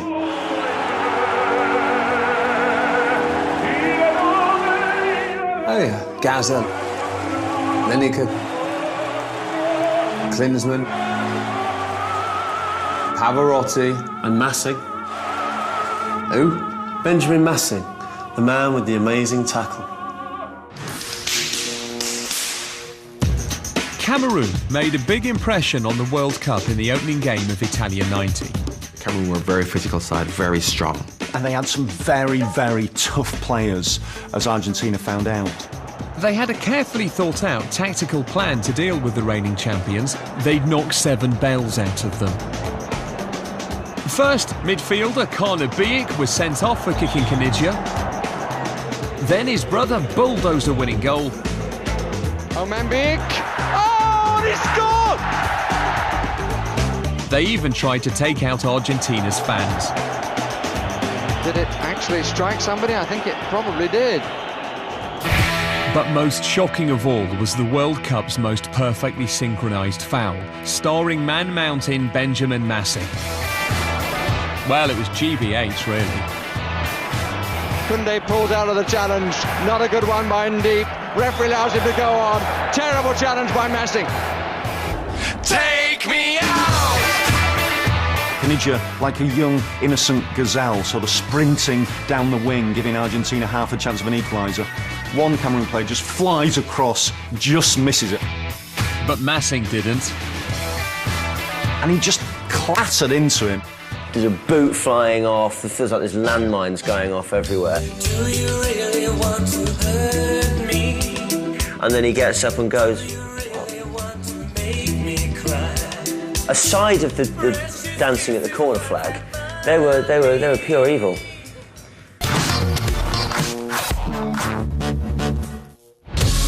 We're into the top 10, but what will be our most shocking moment of the World Cup? Maradona! This wasn't fair. Dad, this isn't fair. Why is this happening? It was a full projectile gob. Rijkaard spat on Voller as he walked past him. I could have just put my foot through the TV. Look at that. If you just wink there. Peter, which country has had the most World Cup defeats?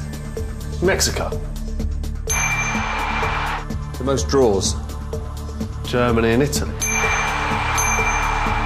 The most wins? Brazil. Which country has gone out on penalties more than any other? Is that a trick question?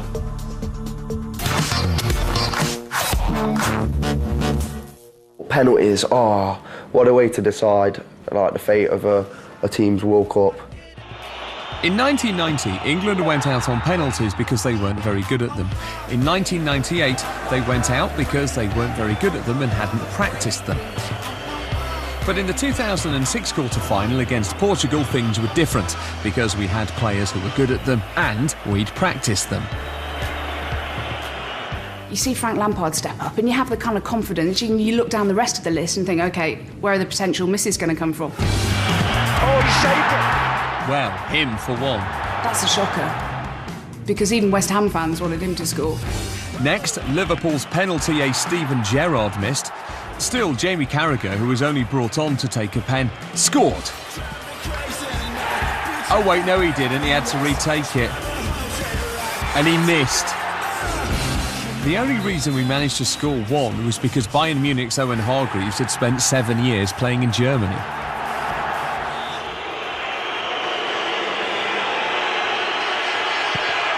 He's done it!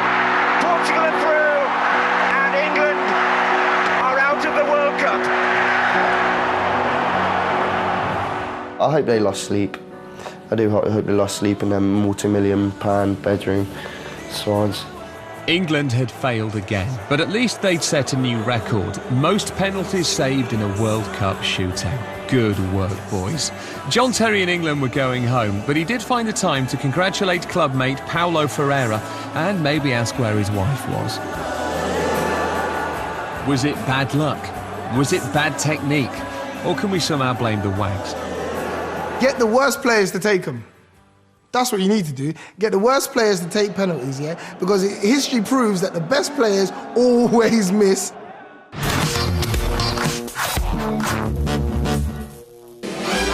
America, land of the free, home of the hot dog, and inexplicably, the venue for the 1994 World Cup. Personally, I don't think the World Cup should have been in America. They don't like football. They call it soccer. I guess it was slightly controversial that America got the World Cup in '94 anyway, because you're a bit like, they don't play football, why are they? Fine. But then you think, they put on a good spectacle. And what a spectacle the opening ceremony promised to be. There were balloons, there were people in traditional costumes, there was even Diana Ross. What could possibly go wrong? I remember that being absolute farce. Motown's answer to Frank Lampard made a lung-busting run the length of the pitch, whilst at the same time, amazingly, singing without moving her lips.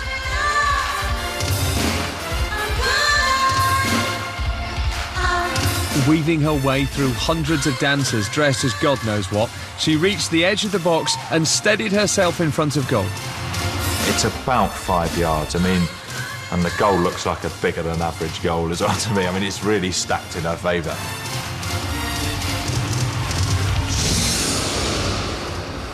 She spoons it horribly off to the left. I don't know whether Waddle had been coaching Diana Ross when she took that. Wow. It all just sort of carries on. They just carry on like, yeah, that went pretty well, guys. Oh, yeah, carry on. Yeah, keep singing, that's fine, that's fine.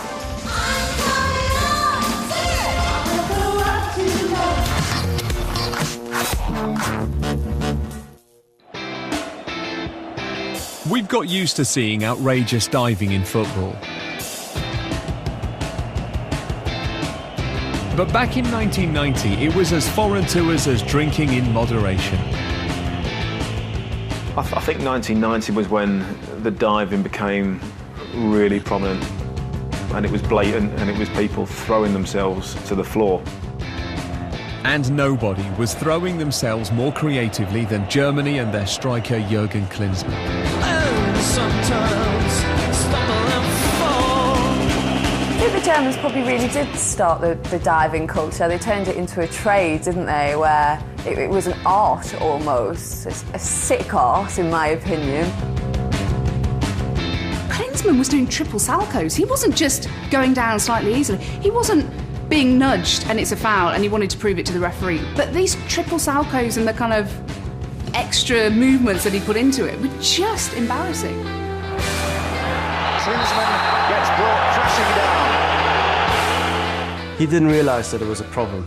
He felt he was doing his job as a striker, which is either to score or make sure that your opponents get sent off or you win a free kick, or if you can do both at the same time, even better. Deception is part of football. And the Germans were just first to get there, I think.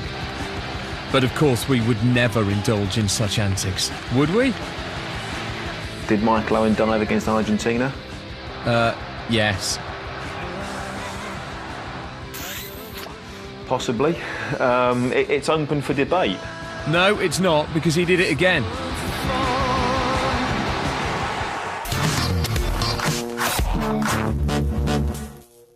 (1990) semi-final. What minute? Listen, I've told you not to call me at work. Here's my mum's favourite World Cup shot. In 1990, one man played his way into the hearts of the nation. I think everyone fell in love with Gazza in that World Cup. It was so exciting to actually have a player as good as him. He was just that crazy, idiotic Geordie lad who, everyone's got a friend who's a bit touched, and he was everyone's friend who's a bit touched. He was traditionally British, he was mad as a March hare, but he was a genius. The lovable Geordie was the best thing to come out of Newcastle since coal. The carbon-based fuel, not Cheryl. And he'd taken England to a World Cup semi-final. Gazza was on fire in that tournament, and that match he was on fire. Not literally. But like most things in English football, it was all about to go wrong and end in, well, tears. And in the end, the German bench get up and protest at Gascoigne's last challenge. He has actually, Gascoigne, got a yellow card now. Oh dear me. He's going to be out of the final if England get there. And here is a moment that almost brings tears to his eyes.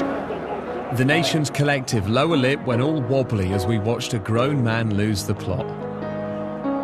You can see that the Gazza that we know is now going to explode because he starts to bubble up. You could see him starting to well up. Gary Lineker pointing, have a word with him, have a word with him, all that. It's not often you see that on a football pitch, not that kind of emotion, not raw emotion, while a game's going on. And it wasn't just a little tear, it was just his whole face went red. Every man watching that thought, this is great. Watching it saying, here we go, he's able to let go, express himself, and show that he does have emotional capability. No, we didn't. We watched it and thought, what, pansy? What are you doing, mate? Just get on with the game, help your teammates to the final, none of this crying nonsense. But I tell you what, keep that up, you might get a crisp advert. And you too, Gary, have a word with him. The funniest thing which I just found out, when he kicked Thomas Berthold, Gazza went down to console him, we thought. He said, well, when I kicked him, he said he was screaming. And only Gazza would think this. I thought to myself, if the referee hears him screaming, he's going to book me. So he said, what I was trying to do is I was trying to squeeze his lips to stop him screaming.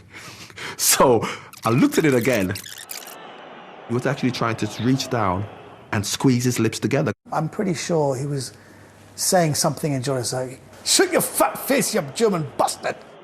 Who would even think of something like that? And that is just Paul Gascoigne through and through. Nice try, Gazza, but it didn't work. And when England lost on penalties, the waterworks started again.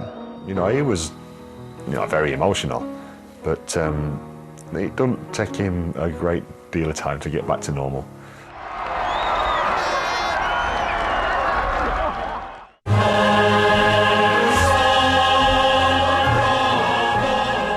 When the world tuned in for the 1998 final between France and Brazil, a collective gasp could be heard across the globe. We've just had the surprise news, I suppose the shock news, that Ronaldo will not be in the Brazil 11 for tonight's match. David, we have to start with the big news that Ronaldo's not playing.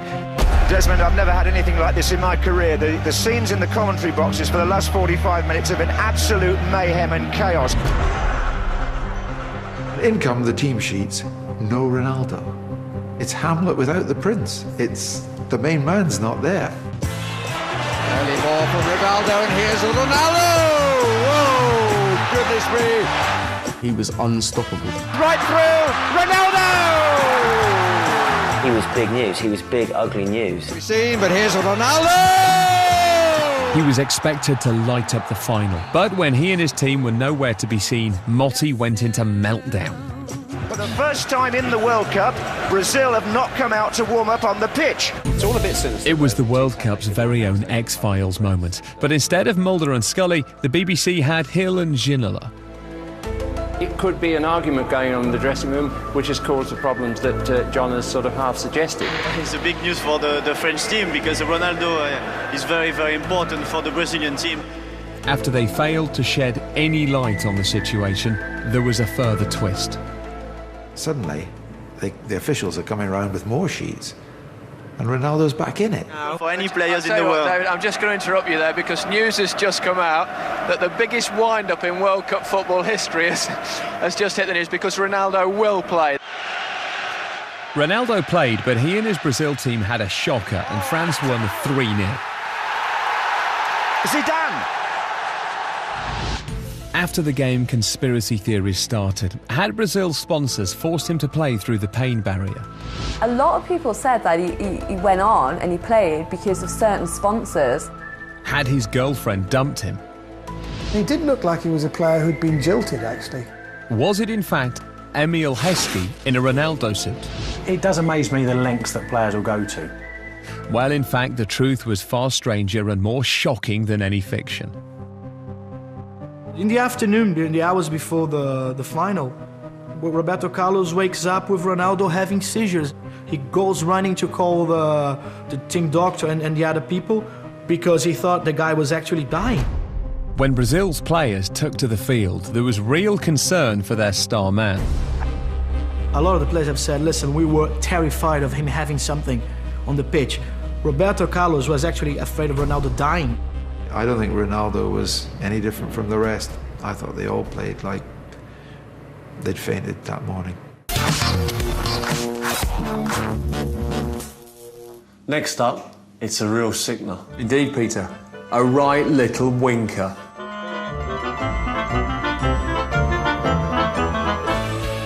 In 2006, England had a chance of winning the World Cup, and his name was Wayne Rooney. However, in the quarter-finals, there was another player as good as Rooney, but he played for Portugal, and his name was Cristiano Ronaldo. They were teammates back in Manchester, the best of friends, although they made a very odd couple. You've got a friend. They were made for each other.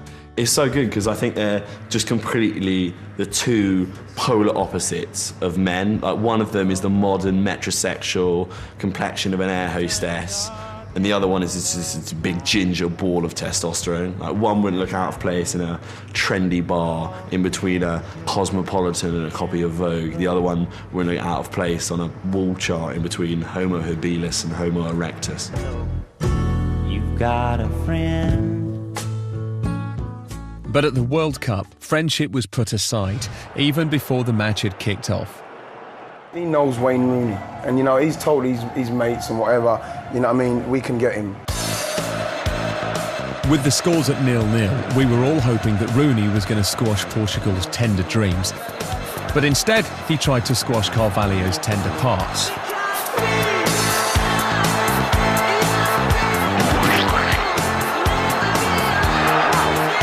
Under the nose of the referee, and there's a bit of angst going on here. These Portuguese players are pushing Rooney. The referee, if you look at it, wasn't going to send Rooney off. It was only when his Manchester United teammate, Cristiano Ronaldo, came along, and he was all like this, it was all like this, he was like, send him off, send him off. And the referee has gone to his pocket, it's red! These guys, they know what they're doing, and he knows Rooney's weak spots. He knows what's going to make him tick. He knows what's going to get him sent off. Did the Portuguese try to wind Wayne up? Maybe. Did they get him sent off? It's a fact. Ronaldo had betrayed a friend and sent England out, but far, far worse was to come.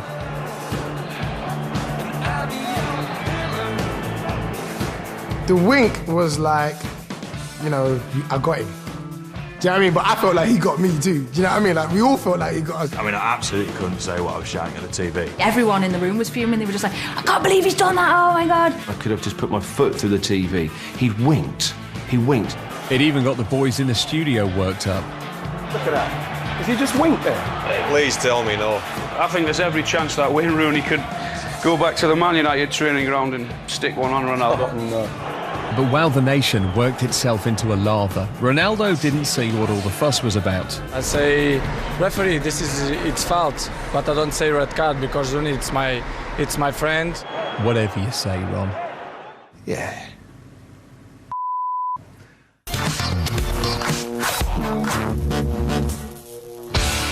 Although we might like to think we are, we're not Germany's biggest rivals. It's this lot. Holland-Germany must be I would say, the most bitter rivalry in Europe. Germany-Holland has been a grudge match for a long, long time. And their clash in Milan in 1990 lived up to its billing. Even the ref got involved. And he's determined to stamp his authority, isn't he? Probably one of the worst, ugliest scenes in World Cup history. The shirts are ugly, The haircuts are ugly. The facial hair is terrible. But even more shocking than that was what Dutch midfielder Frank Rijkaard did to German striker Rudi Voller. Following a little playground spat, Rijkaard came back with a spit. Did he spit at Voller as he ran past? Was that my imagination? Let's hope so. It was just one of the most disgusting things I think that's ever been caught on camera. It was a full projectile gob. It's absolutely gross. There is no worse way to insult a German than to spit in his mullet. Well, there is. You do it twice. Well, there was no doubt about it then. Rijkaard spat on Voller as he walked past him, and that, Bobby, is atrocious. The mullet was so thick, it takes Voller a couple of seconds to actually realise, I mean, he's spat in my hair. I thought he was going to kill him. I thought at that moment he was going to kill him. Then he saw how big Rijkaard is and he thought, nah, well, spitting is horrible, but spitting in a mullet, Vorsprung dog, not good news. What's that, Pete? It's the hand of dog. Poor, Peter. Very poor. All right, it's the paw of dog. No, here's the hand of God.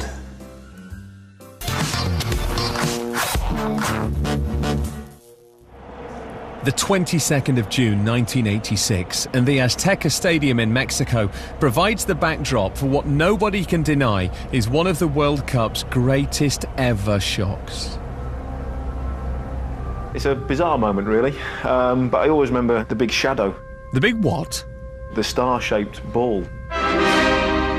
This star-shaped shadow in the centre of the pitch all the time in the main stadium, and thinking, where's that come from? How have they managed to do that? It was in fact a piñata, a traditional Mexican decoration on which the organisers hung the stadium speakers, presumably for announcements such as, "Look out, he's going to cheat."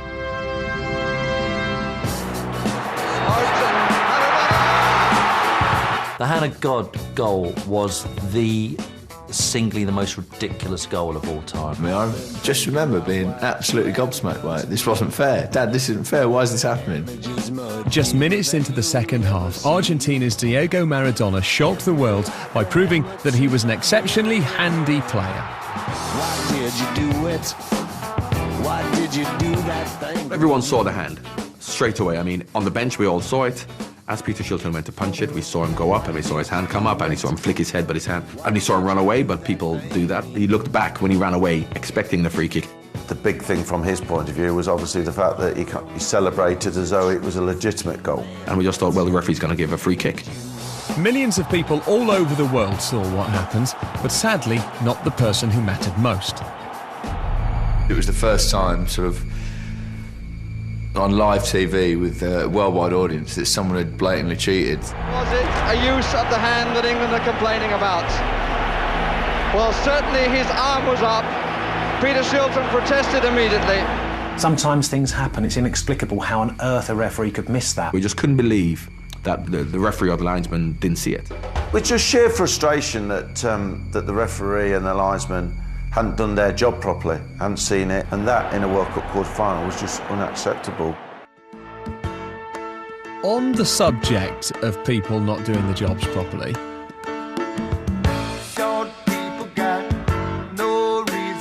I don't know how Peter Shilton gets outpunched by a midget. He was the man of the tournament. He was the guy that you should really know, and you should know he's not that tall. He leapt like a salmon. He outleapt Shilton. It was incredible. How did this happen? You know, he's 4'3". Maradona! Afterwards, Maradona said it was a little with the head of Maradona and a little with the hand of God. But England's players and fans were left wanting to give him a somewhat less divine bunch of fives. Maradona should have got a punch in the face from somebody on the field. Peter, tell me honestly, would you ever do anything as nasty and low-down dirty as that just to win in South Africa? Oh, yeah. Don't worry about that. Good. I was hoping you'd say that. It went crazy. I didn't think that it would go that... I mean, I knew that people wouldn't be happy, but I never knew that it would go that bad. There was almost rioting on the streets. It was really quite ugly for months afterwards. He should never have done it. He should never, ever have done it. He should never have kicked out. And to be fair, he's cost us the World Cup, hasn't he?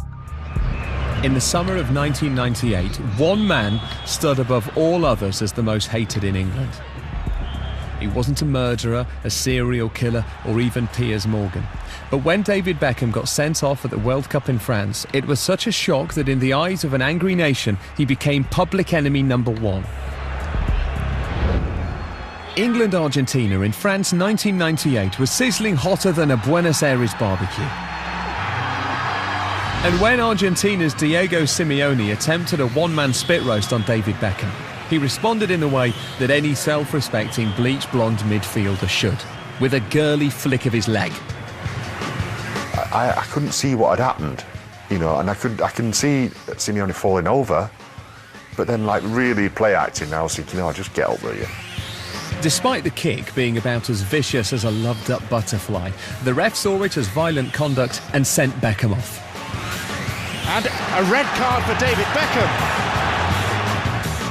Yeah, it was a bit stupid and a bit crazy straight in front of the ref, but let's face it, he didn't actually do anything to him. It was a petulant little flick, and it certainly, I don't think it should have been sending off. When I saw it on TV, I was like, he got a straight red for that. Simeone had pulled out the oldest trick in the book of old tricks and Beckham fell for it. Wind him up with a nasty dig, wait for him to react, and then put on a frankly ridiculous show for the ref. It was interesting, it happened 2-3 minutes into the second half, and you wonder if the team took at half-time from the Argentinians was get into him, you know, because he's starting to dictate the pace of the game.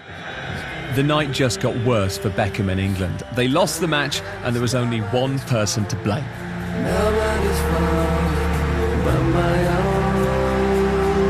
But a mad moment by David Beckham probably cost you the game at the end of the day. It's cost us dearly. I was really disappointed in him. You selfish, you idiot, you kid. If he didn't do that, I reckon we would have gone through. The David Beckham effigy was literally the worst effigy I have ever seen. And I'm not an expert on effigies, I've never made an effigy. It was like a crash test dummy with a David Beckham shirt on it and a sarong. Didn't even put on like a little wig. All those pants that he wears.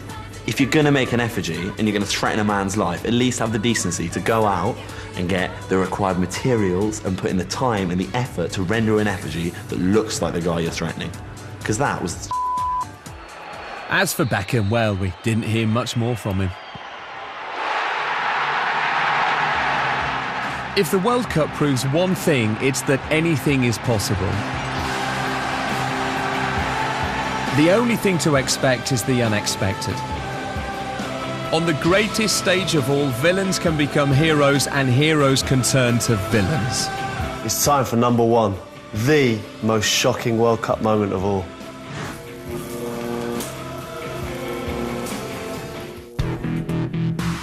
It was the evening of July the 9th, 2006.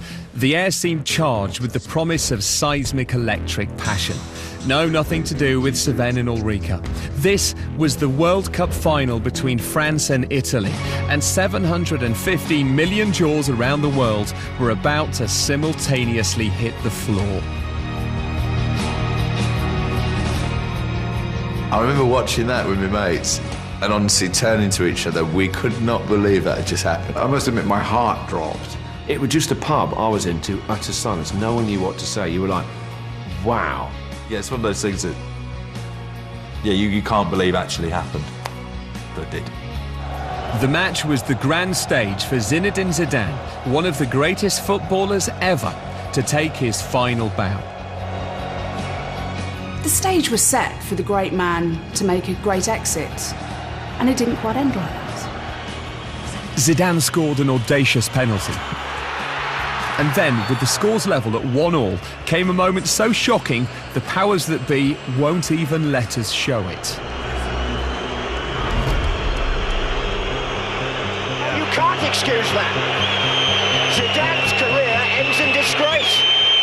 He's just lost it for no discernible reason and in front of so many people, and just nutted him. I found it absolutely unbelievable that such a career that involved so much elegance and art should end with the kind of thing that someone might do in a pub after 10 pints of lager.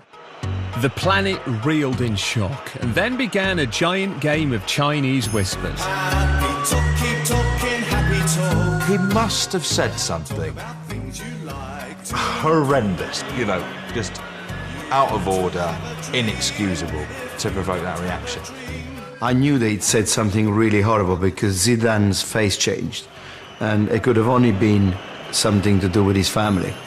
The other story is that there was a rumour about Zidane and some unpleasant personal business that had taken place in Turin when he was at Juventus, and that Marcello Lippi, who was manager of Juventus at the time, said to Materazzi, mention this to Zidane and just see what the reaction would be. And we did see the reaction. In his farewell game from the sport, on the biggest stage of all, Zidane had capitulated. Italy won the World Cup on penalties, but the match will always be remembered for a moment of madness. I don't feel sorry for Zidane, and I don't feel sorry for the French, because that won us the World Cup. But there was one final sad, shocking and epic moment as Zidane did the ultimate walk of shame. That vision of Zidane walking past the World Cup trophy as he exited the pitch is iconic now. The best player in the world at the time walking past the World Cup that he should have won but has just thrown away because he's nutted a guy is a very arresting and powerful image. But it's over now. Cheerio then.